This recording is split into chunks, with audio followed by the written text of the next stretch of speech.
All right. Okay, I think Sonia is recording.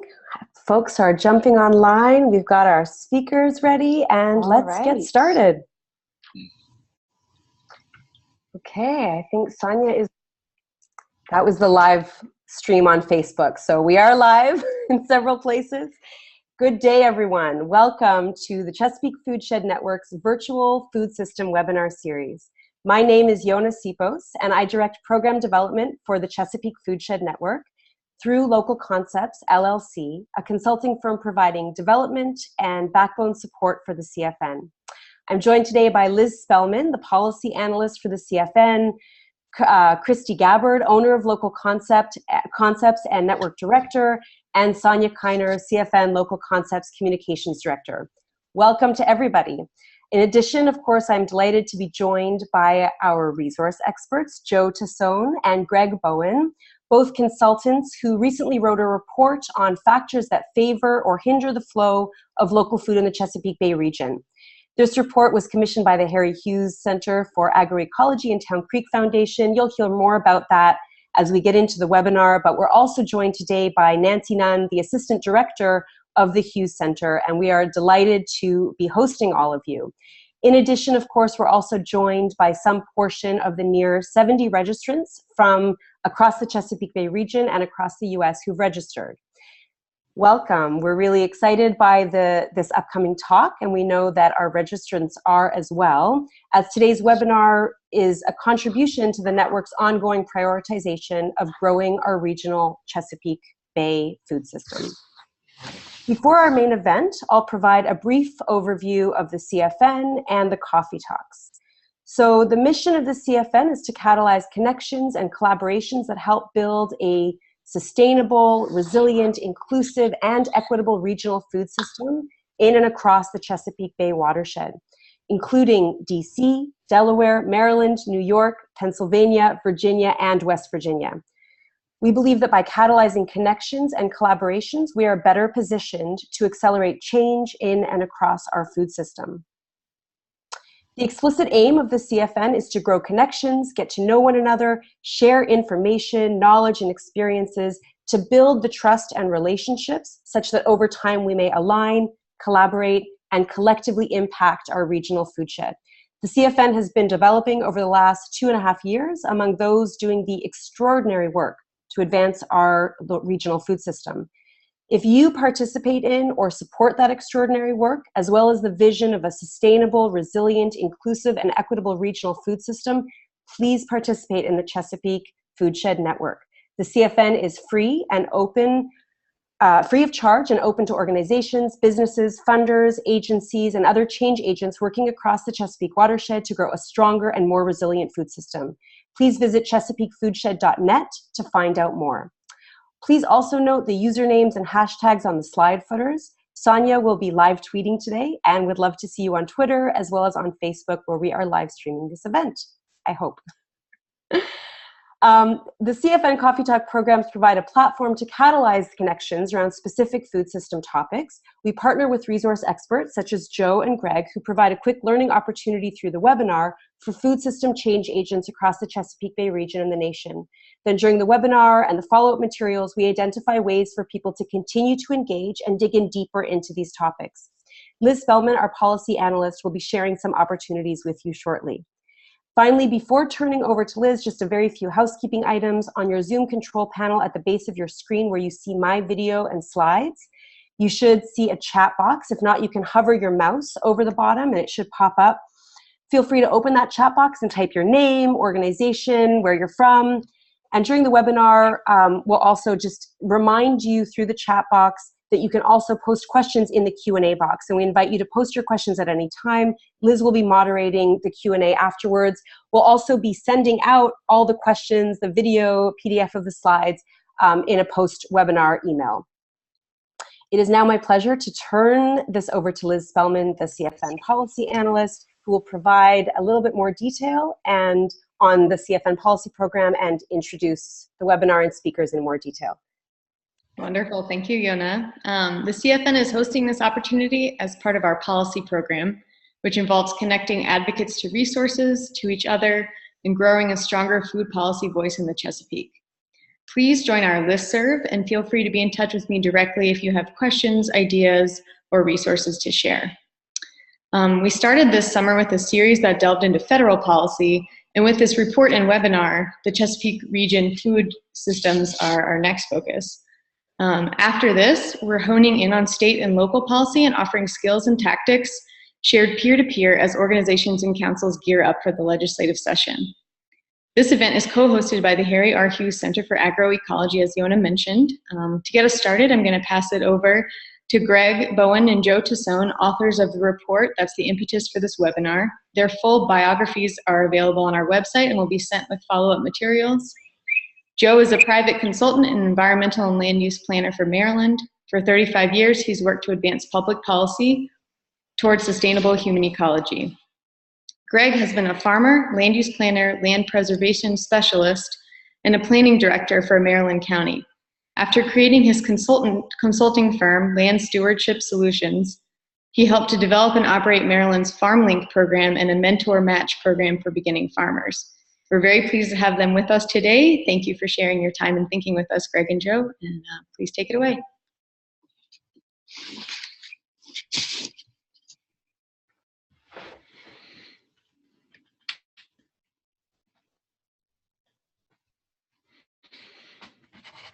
Okay, so I guess everybody can hear me. Among the basic essentials for life, water, shelter, and food, only food is not treated as a local necessity. However, the local food movement is popular, embraced by folks from the far left, the far right, and everywhere in between. But it is no longer a new concept, and while it is growing, so too is the global food system, which continues to expand at an even more rapid rate. Joe Tassone and I are going to share our findings as to why this is so, and what will have to happen for local food to become a major player in food sourcing here and in the Chesapeake region and elsewhere. So it's a matter of David versus Goliath, the local food system versus a global food system, and I've highlighted some of the issues around both of those on this slide. The local food system, local food movement began in the 1970s, partly in reaction to national agricultural policies out of the Nixon administration. At the time, USDA Secretary Earl Butz entreated farmers to get big or get out, and in fact, new federal ag policies and trade agreements had the effect of forcing farmers out of agriculture. The local food movement was a counterculture response to the beginnings of a global food system, relying on fossil fuel, cheap labor, and in many cases, less environmental protections. Decades later, a broad majority of US citizens say they prefer local food, so it is perplexing to many why it has not gained more traction, particularly when it has the potential to address so many issues such as food security, economic health, and the health of the environment. So right here, Yona, if we could post up our first poll.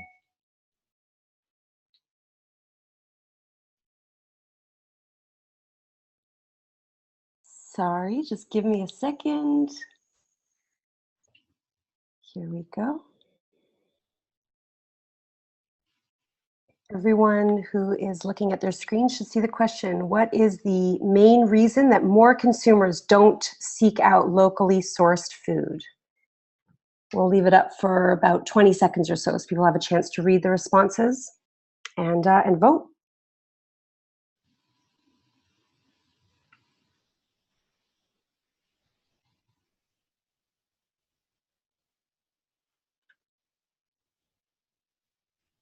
Okay, just a couple more seconds, and let's see what we've got.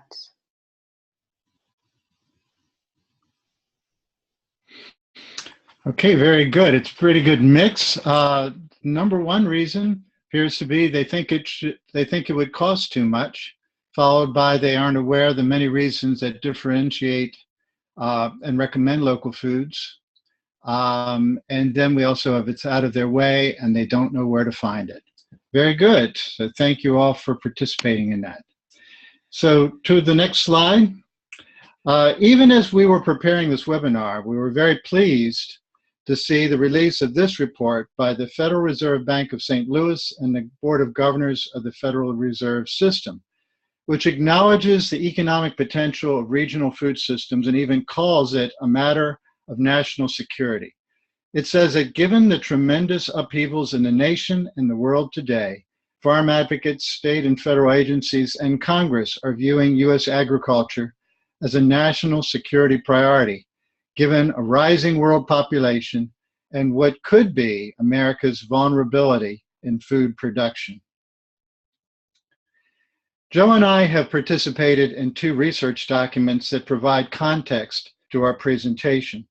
The first, co-authored with Jim Baird from the American Farmland Trust, took on the topic of the future of sustainable farming and forestry in Maryland, commissioned by the Hughes Center for Agro-Ecology. The questions posed included where farming and forestry are headed under existing trends and policies. We looked into the impacts of Maryland's planning programs and environmental regulations, but we also addressed the impact of technology, trade, markets, labor, and land use change. This is a rather important topic for Maryland, considering that Maryland ag acreage dropped from almost 6 million acres to just over 2 million in just one century, the 20th century.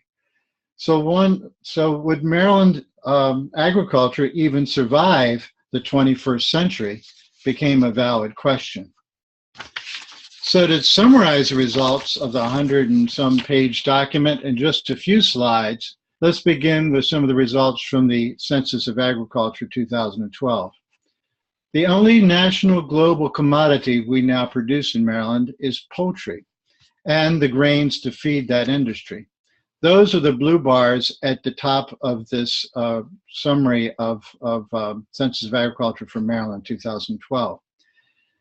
Other products that were on the upswing were nursery, greenhouse, floriculture, and sod, taking advantage of the markets provided by development in Maryland. Suburbanization seems to work well with that industry. But now look at the rest of the bars that are shown in brown.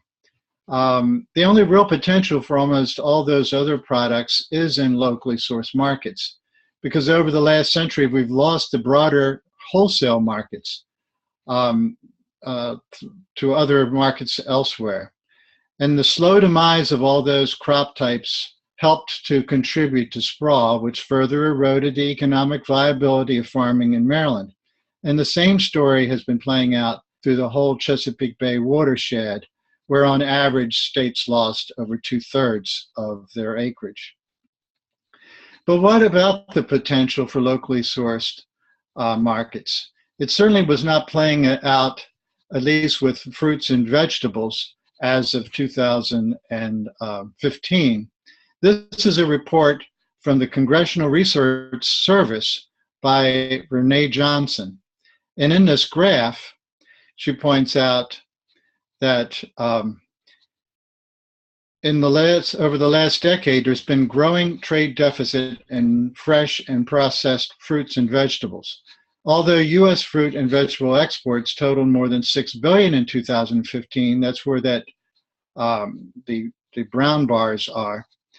The imports, U.S. imports were nearly $18 billion, and that's where the red arrow is pointed.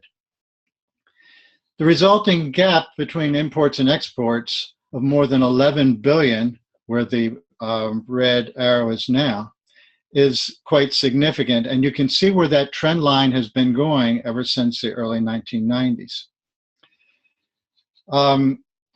In addition, it notes that historically specialty crops have not benefited from federal farm support programs traditionally included in the Farm Bill, compared to the long-standing support provided in the main program commodities such as grains, oilseeds, cotton, sugar, and milk.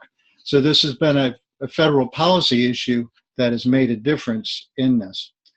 But despite the heavy competition from countries like Mexico, with its average wages of $8 to $12 per day for farm worker, direct sales of Maryland products have steadily gained ground. Nice growth rate, but still only about 1.2% of total ag sales in Maryland. And with gradually improving water quality, more public access to waterways, Maryland aquaculture sales have improved. This is part of that connection in the watershed, and the notion of a watershed, foodshed, is that one benefits the other when we do it right. So looking at a kind of a summary, poultry, grains, nursery, horticulture are doing well, and we predict they'll continue to do well, provided that land preservation programs and effective growth management strategies stop residential sprawl. However, the emerging local production and market opportunities show potential, but we still need an aggregation and distribution system. The other factors will continue to decline as we see it. So, what other factors affecting future of local in Maryland? We found that federal and trade policies have had significant impact on holding back local food movement, but we've noted that statewide public opinion surveys continue to show Maryland farmers support land preservation and local food purchases, and these are having a positive impact on the system. On the other hand, we noted that local zoning regulations often do not support value-added production. Most people don't realize the significance of this issue. Zoning regulations tend to separate land uses, making it difficult for farmers to get access to customers. Local, state, and federal food safety regulations are confusing, and site plan regulations are, to say the least, a challenge. We note that the same story applies in the other Chesapeake Bay states. So as we finished up this report, we still couldn't fully explain why so little progress has been made in the local food movement. So our next report, entitled Health, Safety, and Welfare, Factors that Favor or Hinder Local Flow of Food in Maryland Chesapeake Bay Region, we begin to get into those issues. That's what this study was all about. As a rule, government regulation is intended to promote health, safety, and welfare of its citizens. But you look at all the red tape involved for those trying to rebuild the local and regional food systems, and one begins to wonder. In fact, food health regulations were developed when the local food systems were dying in the 50s through the 70s. And they were also becoming, frankly, out of style culturally, when America embraced processed foods and the food system, national food system that they enjoyed. And likewise, zoning regulations were being adopted just as big ag was scaling up and the smaller operations, the direct sales operations, were on the decline. So there didn't appear to be a great need for regulations to address them. So we're two guys that have been in the government system for a long time. We're not anti-government. In fact, we spent most of our lives working for the government for land preservation and land planning. But after all those efforts in the last 20 years to build local and regional food systems, we have to wonder why they haven't gone further. So Joe will be taking the story on from here.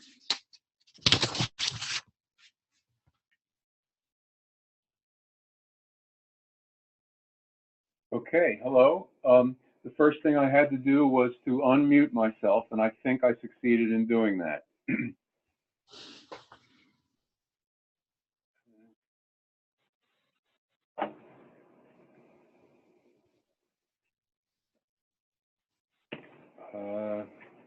But now I'm having trouble advancing the slides.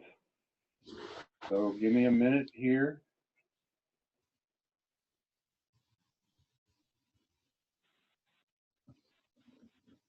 Okay, pardon the interruption. If these national statistics are correct, and we extrapolate them to the DC and Baltimore metropolitan markets, which include the bulk of Maryland's population, not to mention a nice chunk of Virginia's and all of DC's. If we extrapolate these numbers nationally to that area, it would mean that out of the $26 billion spent on food in the region, roughly $182 million would be spent on direct local purchases. So that's an indicator from one study of the share of food dollars spent on local food.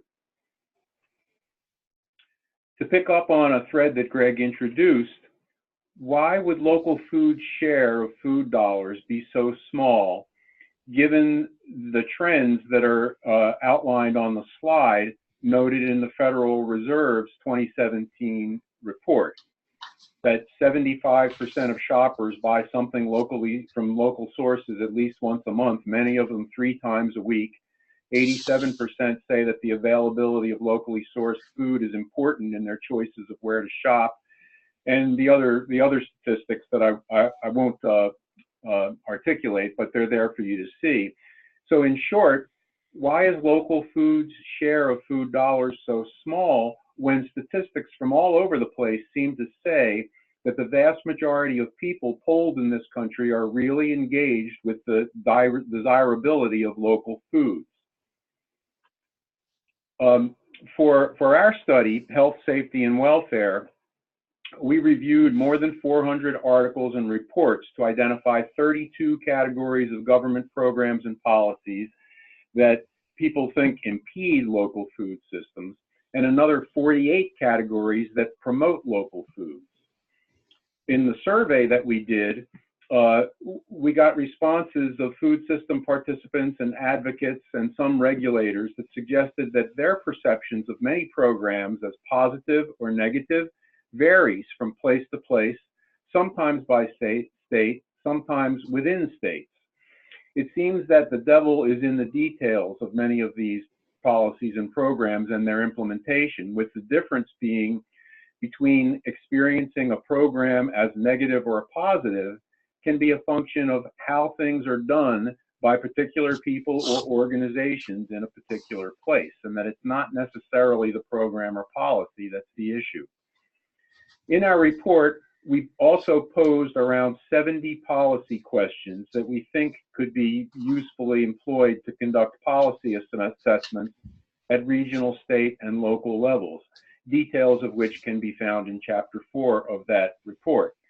But when you put it all together, the big elephant in the room is not just obstacles from government programs. It seems to be the entire prevailing corporate food system that provides more than 95% of food to the mouths of American consumers. That system is highly vertically and horizontally integrated to dominate the supply chain, rely on large farms, processors, and distributors.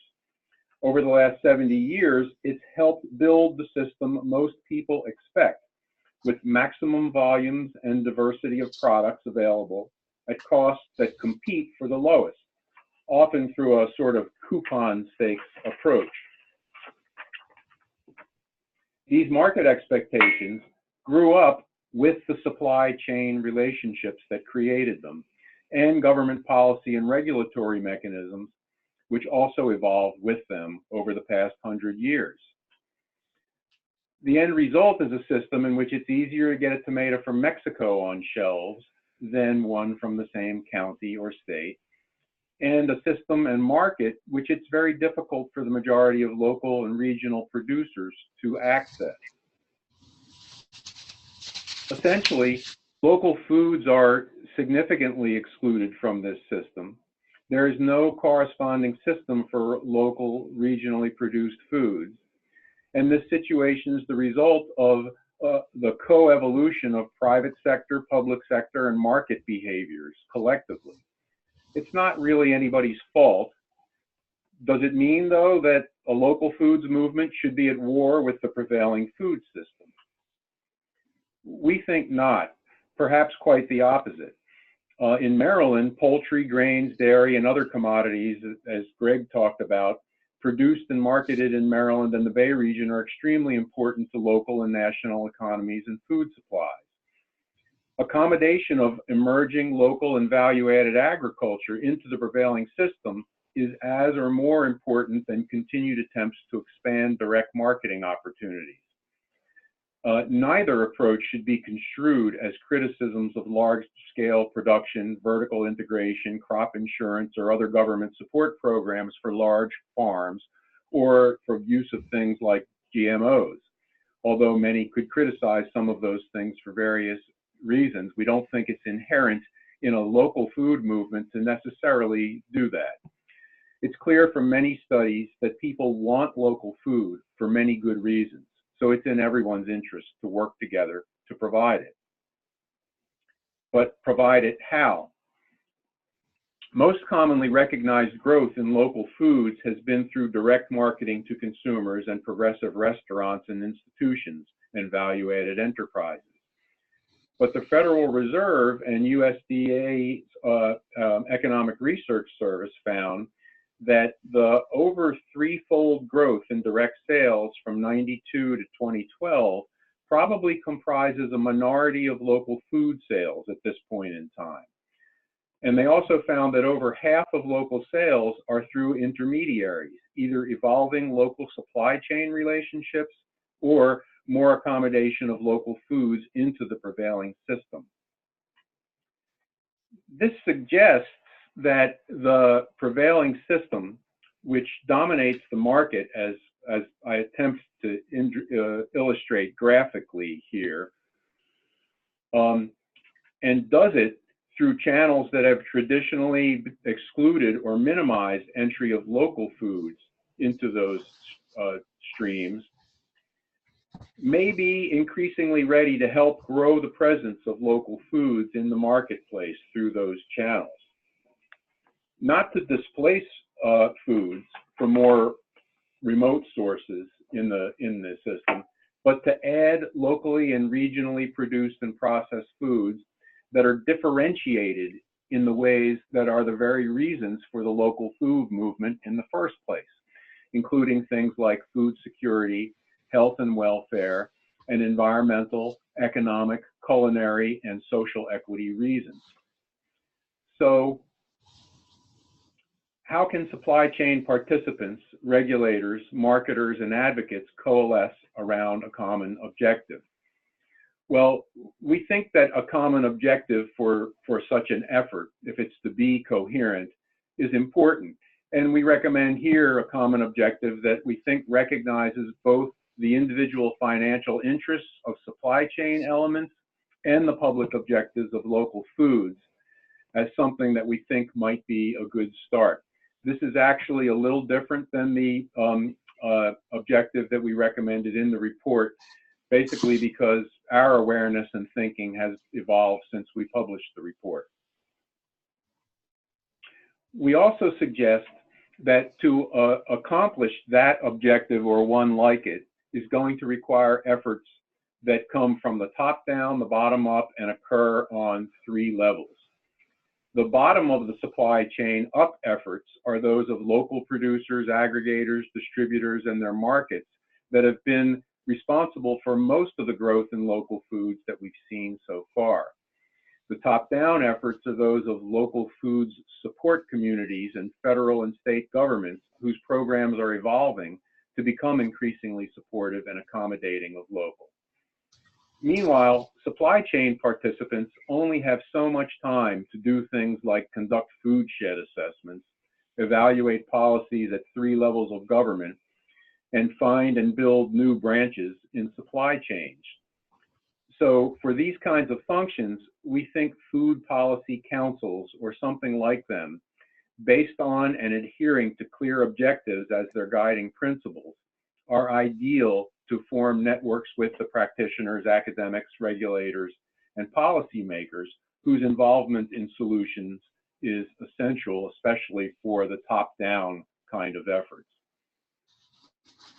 We also recommended in the report a Chesapeake Regional Foodshed assessment of three confluent parts: a data-driven academic and economic assessment of current and potential production, movement through supply chains, and consumption by markets; an interview-driven analysis of perspectives and capacities within the supply chain in the region to understand how participants at each stage see the issues in relation to their priorities and the needs of their markets. This would serve as a sort of reality check on the data-driven estimates of growth potential by considering the perspectives and willingness of those in the existing supply chain to incorporate differentiated local products more substantially into their markets, and how and why they might be willing or not to do so. And then the third confluent part would be a thoughtful effort to make the case for local regional foods for policymakers, investors, and markets in terms of food security, public health, environment, economics, culinary, and social equity reasons. Excuse me. So those are some of the challenges and opportunities that we see to building a Chesapeake regional food system.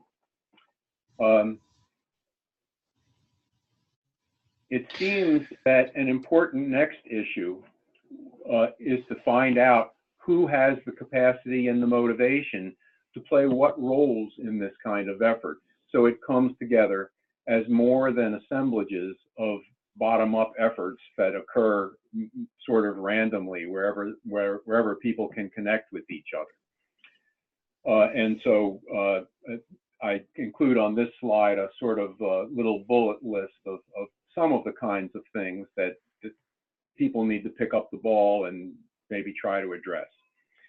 So I'll end with our contact information and links to the two reports we've drawn from for this webinar. And we'll end with a poll question, which I'll ask Yona to distribute now. Yeah, it's posted, and again, I'll just read it out if anybody's phoning in. The question is, what do you think is the most important next step to enable robust presence of local and regional foods in our system? And we've got 4 options. Just we'll give people a little bit of extra time on this one to read through the responses and make their choice.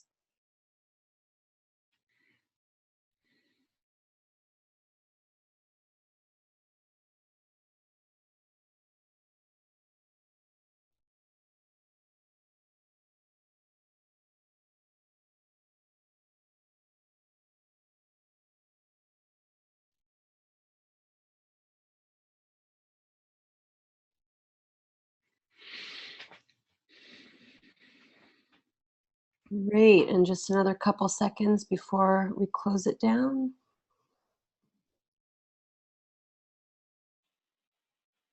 Excellent. And you should be able to see the results.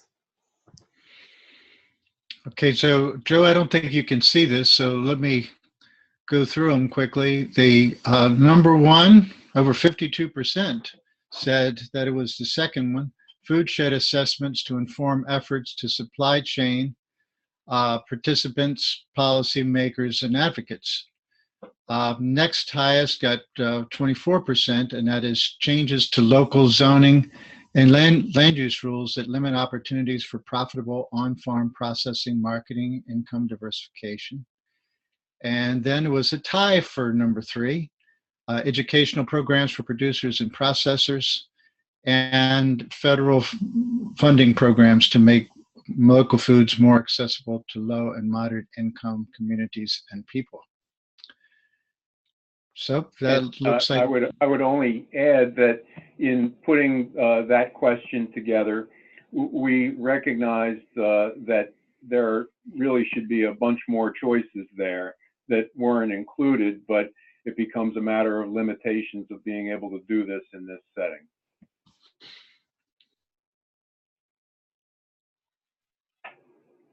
And I would also note that, as you can see, there are links to the 2 reports about which Greg and I have spoken today on this screen. Perfect. And as I'm just switching over to our slide, I'll give people a chance to note those those websites, and also know that if you don't get it right now, we'll be sending all of this information out afterwards and turning it over to Liz now. Yeah, thank you so much, Greg and Joe. Now we'll start Q&A with some questions that have been posted by our participants. The first one, I think, is for Greg. Could you explain more about value-added production and what that means in connection with zoning?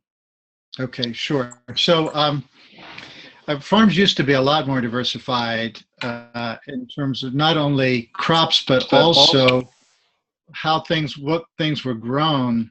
I mean, what things were sold from the farm. Just as an example, if you are having dairy cows, you would sell the milk. You might sell the ice cream. If you were growing apples, you might also be selling applesauce or apple butter. Over time, those markets went away, and so it became more of a wholesale thing. And then as we're trying to rebuild this food system to allow value-added products to take apples and turn it into applesauce, farmers encountered regulations that were really developed for industrial production at a large scale rather than for a small scale production. And so they encountered regulations at the local, state, and or federal level that it would take a team of experts to come together to pull together the design plan and then the construction of a facility to make it happen. So, I mean, that's been across the board. We see a real profit in being able to turn a raw product into a value-added product, but farmers lack the capabilities to make that happen based on not just zoning, but zoning was part of it, but then also health regulations. I hope that covers the question. Yeah, that's really interesting. Thank you, Greg. Another question that came in, should we try to mimic large-scale aggregation and distribution in the way that the larger companies and the elephant in the room, as you said, Joe, are doing, or is that just swimming upstream in late-stage capitalism? What's the alternative? And Joe, you're on mute. Good point, Elizabeth. Thank you. I was going to say, Greg, I'll give a first shot to that, and maybe you'll follow up. I don't think it's a good idea to try to mimic that system for a lot of reasons. First, that the scale doesn't exist for outright mimicry from the start. But I do think there's a lot to be said for communication channels between those people who are trying to do the local food thing, the more upstream parts in the supply chain, production, processing, and then trying to find places for the products to go, in addition to direct marketing opportunities that are available or can be created, to really try hard to work with the existing supply chain infrastructure to see where those parties might embrace it. Because I think those parties, even if a lot of their orientation is all about bottom line profits, they have to be increasingly aware, and it wouldn't be all that hard to make them more aware of where public sentiment on these issues is, and to get them to be interested in, from both a financial standpoint and the broader public purpose standpoint associated with it. And I think a key thing that I've learned in talking to people after we published this report is that a key thing in that kind of communication is how the effort is framed, and that it can't be framed as a thing that is seen as an attack on what those supply chain participants more downstream in the chain and that are already established can't be seen as an attack on what they do, but an opportunity to differentiate their product lines to appeal to a set of interests that really want and or need them. And that's a much more productive approach that is probably responsible for the successes that are happening in that venue. So I don't think it's some matter of trying to mimic it. I think it's a matter of trying to fit in where it can be fit in, and recognizing the variability in what the solutions to that are, depending on who you are, what you've got, where you are, and who the supply chain participants you want to work with are, as well as continuing to build and take advantage of the direct marketing opportunities that exist. Thank you, Joe. Could you talk a little bit more about Let me just, concept? Oh, go ahead, Greg. Mm-hmm. let me just say too, I think that the major distributors are interested because there's been some progress, but before they jump in even more, they'll have to see more progress. And I think that, in cases like what we're seeing in Vermont, is they're making a strong move towards small stores, individually owned stores, and building the markets there through stores that don't have the same number of customers, but maybe garner stronger long-term support. I think the local food movement is going to have to move in a number of different ways, building its own food supply sources as well as integrating into the global system. Because frankly, the global system is going to find it always a little bit more difficult to deal with the local small-scale operations, and they will only really get into it if they see the money and the customers are going. So we'll have to work a couple of different ways. Thank you, Greg. There's a question that came in. If the global system is failing farmers, i.e. farmers are having a hard time making a living, how do you feel that farmers or producers should be fitting into that system?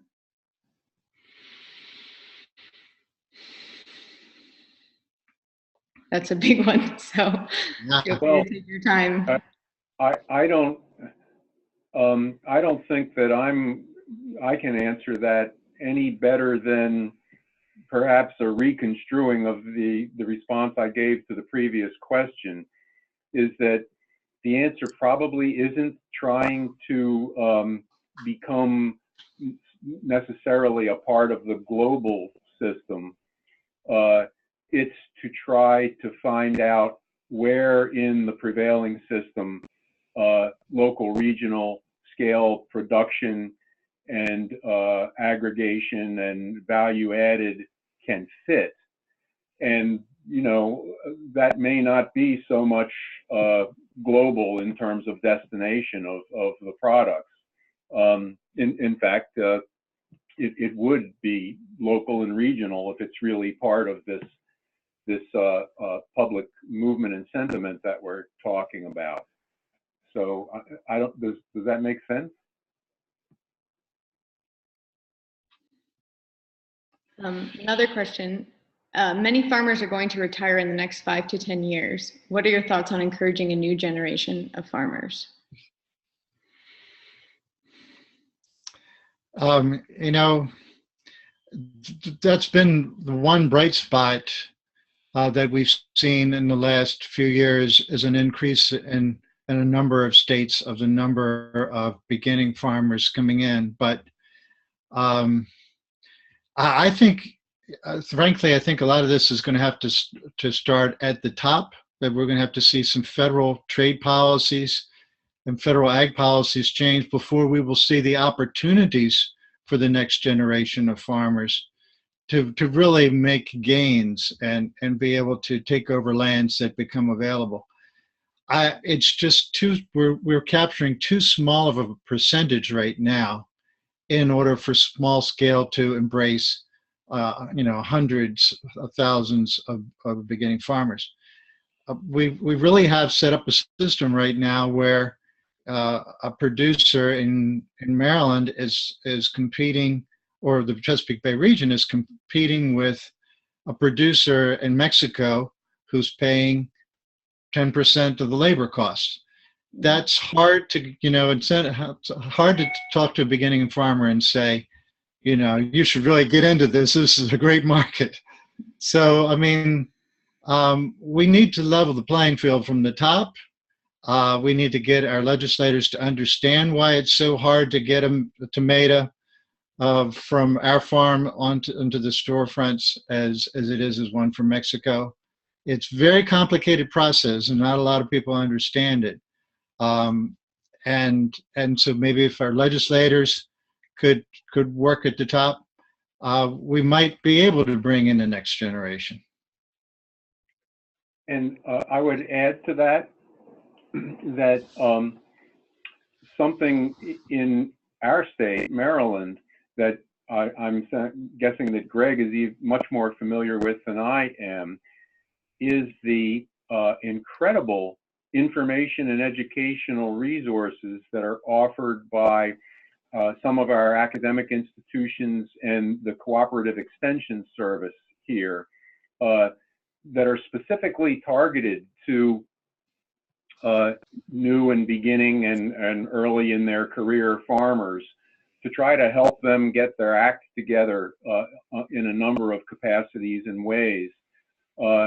And I don't know how many people are taking advantage of those opportunities, but I'm guessing that it must be enough to keep the flow of offerings coming, because I've been observing a rather consistent stream of them for the past couple of years since I've gotten involved in these topics. I think those kinds of things are really important to help encourage new people. Thank you, Greg and Joe. Another question came in about how would you view cooperatives such as Marva, and specifically dairy cooperatives? I'm not an expert in it, but I've talked to a number of folks who are involved in cooperatives such as Marva, and it helps. Of course, the dairy industry had a high just a couple of years ago where they were getting decent money for their milk. And then, again, we ran into trade issues where I think it was both Russia and China started boycotting our milk from the U.S. And then all of a sudden there was a crash in the value of milk because of it. And dairy farmers have to be diversified too. So they need sources like co-ops to sell their milk. More of them are also pushing towards direct sales. I live in Southern Maryland. I get my milk and my yogurt from the Eastern Shore, and I love having it. And it's to me, it's better than anything at the store. That takes a distribution system to make that happen. It's emerging. I'm sure it's helping out the dairy farmers that are participating. The co-ops are helping. But again, let's level the playing field up at the top, and that will make it even better. Yeah, thank you, Greg. Another question, this report seems to focus on vegetable production, but how would the poultry industry and CAFOs fit in the Foodshed assessment report, if at all? Well, I don't think we intended to exclude meat and poultry from the report. But I would say that issues around the poultry industry and CAFOs and how that industry does what it does are certainly legitimate issues to talk about. But with respect to local food, local regional production and opportunities, they're sort of not necessarily part of the same thing at this point in time. The majority of the poultry industry offers a product that has its characteristics that apparently appeal to an enormous market. But as differentiated poultry products get introduced into markets through both direct marketing and through other intermediary channels into the mainstream, it's offering a different product that appeals to a whole lot of people too, and it appears that that appeal is growing. So in terms of how it fits into the Foodshed assessment report, it's part of the prevailing system because it's well established. And it certainly does feed a lot of people all over the place, nationally and internationally. So I just think it's a different thing, and that the local regional product lines have got to distinguish themselves from it to find their place in both the prevailing system and obviously in the direct marketing venue. Let me add too that when we were preparing the report on the future of sustainable farming and forestry in Maryland, we were looking at the Ag Census data, and the Ag Census evolves all the time, answers new questions based on trends as they see it. There wasn't a lot of great documentation though on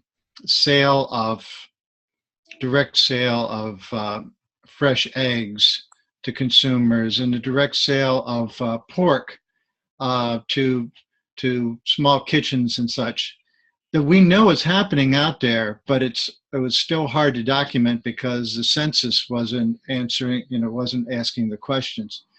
I'm seeing that there's definite progress in there, and what we said on the summary slide about the 2012 Ag Census was, we think that in all those categories that we're not doing very well, and that was, a lot of it was wholesale livestock, that we saw potential because we thought that more people were trying to buy their meat directly. It's a long way we could still go, but we think that there is a trend moving that way. Thank you. All right, last chance for questions, folks, and then we will close. Yeah, thank you, Greg and Joe, for taking on some pretty tough questions and providing a lot of valuable additional information. All right.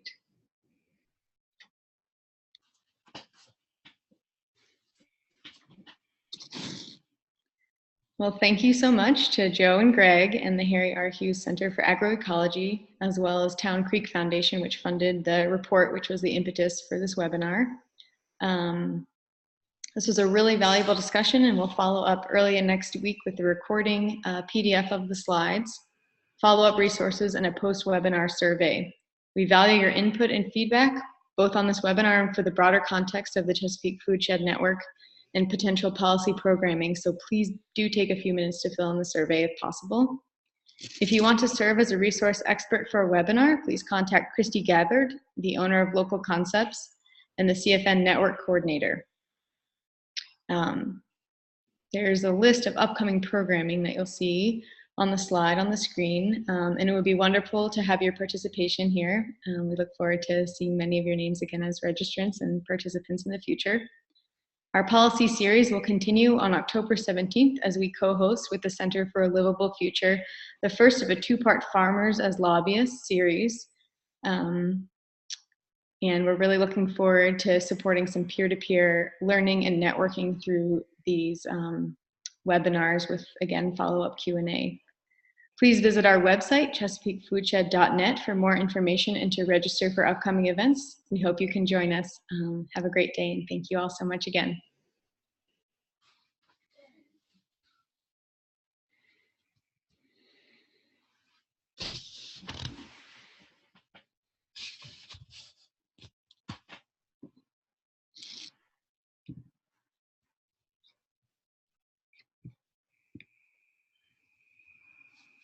Great. As people are getting off, Joe and Greg, if you just want to hang on for a minute, if you have a few